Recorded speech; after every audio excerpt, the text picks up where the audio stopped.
Hello students, hope that you are doing well.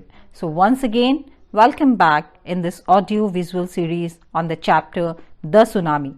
Before I start, I want to ask you that have you ever seen those disaster movies when a volcano erupts and it engulfs an entire city with its molten clouds?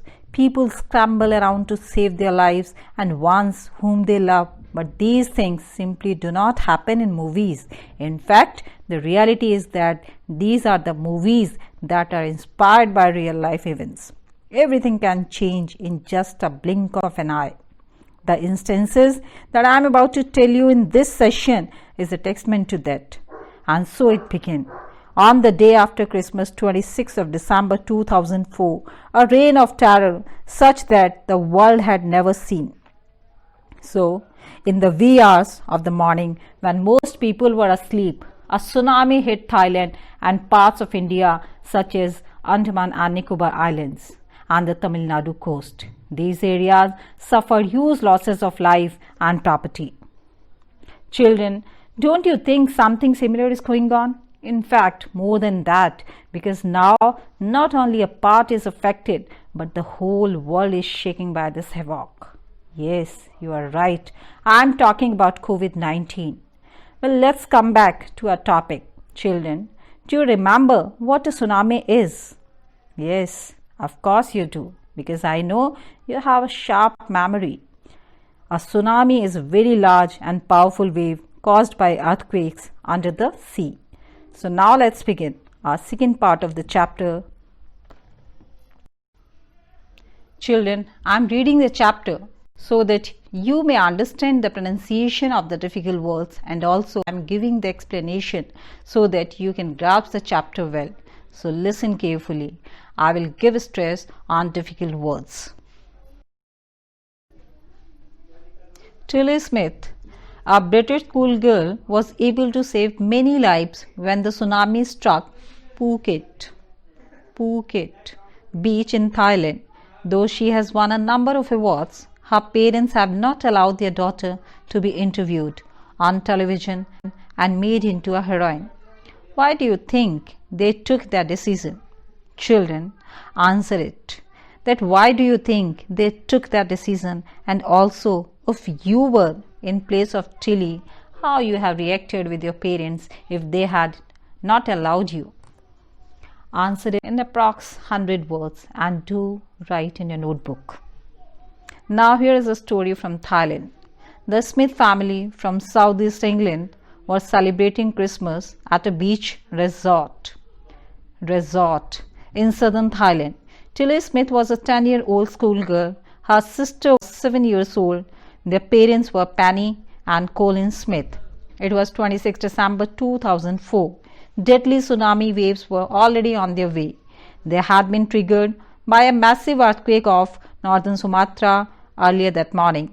The water was swelling and kept coming in. Penny Smith remembered the beach was getting smaller and smaller. I didn't know what was happening. So, in short, we can summarize it that Tilly's family had come to Thailand from England to celebrate Christmas. It was December 26. She was standing with her family on the beach. Tilly and her mother, Penny Smith, both saw the water swelling. The beach was getting smaller and smaller every moment. They saw the sea slowly rise and start to foam. Tilly saw the sea making whirlpools. Children, let's see page number 28. But Tilly Smith sensed that something was wrong. Her mind kept going back to a geography lesson she had taken in England just 2 weeks before she flew out to Thailand with her family. Tilly saw the sea slowly rise and start to form bubble and form whirlpools. She remembered that she had seen this in class in a video of a tsunami that had hit the Hawaii Island in 1946. Her geography teacher had shown her class the video and told them that tsunamis can be caused by earthquakes, volcanoes, and landslides. Tilly started to scream at her family to get off the beach. She talked about an earthquake under the sea. She got more and more hysterical. said her mother Penny. I didn't know what a tsunami was, but seeing my daughter so frightened, I thought something serious must be going on. Tilly's parents took her and her sister away from the beach to the swimming pool at the hotel. A number of other tourists also left the beach with them. Then it was if the entire sea had come out after them. I was screaming, "Run!" The family took refuge in the third floor of the hotel. The building withstood the surge of 3 tsunami waves. If they had stayed on the beach, they would not have been alive.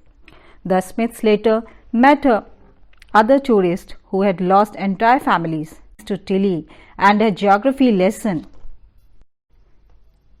They had been forewarned. Tilly went back to her school in England and told her classmates her terrifying tale. So in short, we have seen Tilly's mother was not alarmed by these signs. Tilly remembered the video that a geography teacher had shown in the class 2 weeks before. It occurred to her that these were the sure signs of tsunami. She screamed and asked her family to go off the beach. The mother did not sense anything terrible. She, however, felt that her daughter must be right. Tilly's parents took her and her sister to the swimming pool at the hotel. Many others also left the beach with them. And it was if the entire sea had come after them. The family took refuge in the third floor of the hotel. The building withstood the force of the tsunami. If they had stayed on the beach, they would have been dead. So children, now come on page number 29 and the last part of the chapter. Before the giant wave slammed into the coast, in India and Sri Lanka, wild and domestic animals seemed to know what was about to happen. They fled to safety. According to eyewitness accounts, elephants screamed and ran for higher grounds. Dogs refused to go outdoors. Flamingos abandoned their low-lying breeding areas, and zoo animals rushed into their shelters and could not be enticed to come back out. Many people believe that animal possess a sixth sense and know when the earth is going to shake. Some experts believe that animals' more acute hearing helps them to hear or feel the earth's vibration. They can sense an approaching disaster long before humans realize what's going on.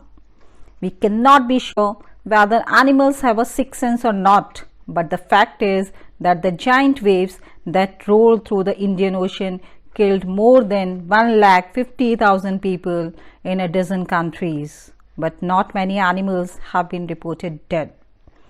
Along India's Cuddalore coast, where thousands of people perished, buffaloes, goats, and dogs were found unharmed. The Yala National Park in Sri Lanka is home to a variety of animals, including elephants, leopards, and 130 species of 60 visitors were washed away from the Petnangala beach inside the park. But no animal carcasses were found except for 2 water buffaloes about an hour before the tsunami hit. People at Yala National Park had observed 3 elephants running away from the Petnangala beach. A Sri Lankan gentleman who lives on the coast near Gale said his 2 dogs would not go for their daily run on the beach. They are usually excited to go on this outing, he said, but on that day they refused to go and most probably saved his life. So let's see the summary. Some people believe that animal possess a sixth sense. Tsunami killed 150,000 people, but only a few animals died.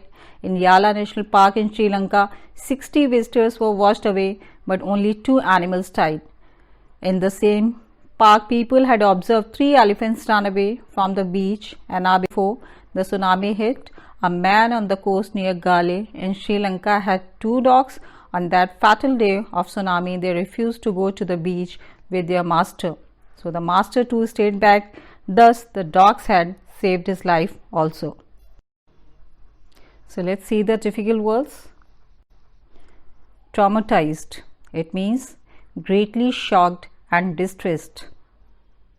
resort, a place where people go on holiday.